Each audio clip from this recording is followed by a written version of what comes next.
Παίρνουμε τηλέφωνο την Αυγουστίνα. Μίλατες εσύ. Ναι. Ναι, καλησπέρα, η Αυγουστίνα. Ναι, ίδια. Η κυρία Σανή. Ναι, ίδια. Ονομάζομαι Γιώργος Μπαλταδάκης, μ' ακούτε? Ναι, με ακούτε? Ναι, μ' ακούτε εσείς? Ναι, σας ακούω, πείτε μου. Ονομάζομαι Γιώργος Μπαλταδάκης. Ναι, και τι θα θέλατε? Τηλεφωνώ από την Ελληνική Κτηνιατρική Εταιρεία. Έχετε ένα σκυλάκι στο οποίο έχετε βάλει τσιπάκι, σωστά? Α, ναι. Μπράβο. Υπάρχει ένα προβληματάκι με αυτό. Με ποιο? Από εκεί Με το σκυλάκι? Ακούστε, όχι με το τσιπάκι. Το σκυλάκι που σας πουλήσανε, δεν έχετε καλό σήμα. Το σκυλάκι που σας πουλήσανε είναι κλεμμένο και έχει έρθει με τα χαρτιά του ο ιδιοκτήτης του και αναζητεί το ζώο του. Σοβαρά? Ναι. Θα μπορούσαμε να σας φέρουμε σε επαφή μαζί του, μήπως είναι εύκολο να επιστρέψετε το κατοικίδιο? Να σας πω κάτι, εγώ 2 μηνών το πήρα και το πήρα από pet shop. Μάλλον το συγκεκριμένο pet shop είχε κλεμμένα προϊόντα. Φέρτε πίσω τα κλεμμένα. Με ακούτε? Ναι. Ναι. Τι μπορούμε να κάνουμε γι' αυτό?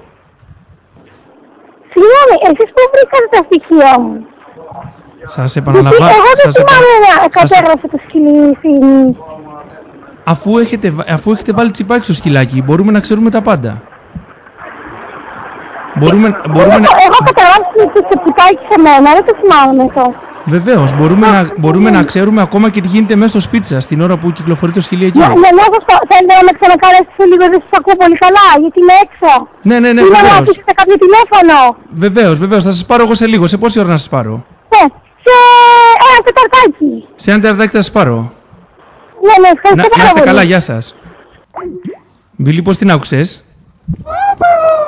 Καλά, αυτή είναι φίλη της τώρα που της το έκανε αυτό, Θα την ξαναπάρουμε σε λίγο, Θα πάρουμε, αλλά να της πούμε τώρα, γιατί θα της πούμε την αλήθεια και θα της μιλήσεις εσύ. θα κλαίει. Αυγουστίνα, μας ακούς?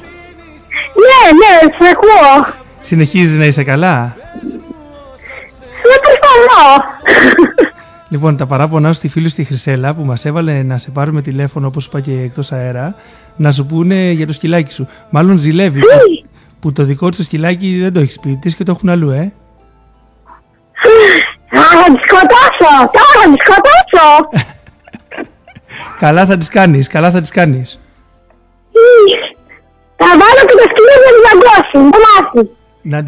Να τη βάλει να της κάνει τα χειρότερα. Λοιπόν, σε ευχαριστούμε πολύ. Μπορείς να μας ακούσεις άμα θες μέσα από το thisisradio.gr, είτε από το κινητό σου είτε από το PC σου. Σου ζητάμε εκ μέρους της εκπομπής σου ένα μεγάλο συγγνώμη για την αναστάτωση, αλλά τα παράπονά σου τα πολλά μπορείς να κάνεις στη φίλη σου, που είναι λίγο σκαταλιάρα, και αν θες μπορούμε να τις κάνουμε τα χειρότερα. Εντάξει, δεν πειράζει, είμαι ωραίτερος άνθρωπος, δεν θα της κάνω αντίπεινα. Έτσι, σε περιμένουμε στο thisisradio.gr. Φιλιά πολλά. Ωραία, επίσης, γεια. Γεια.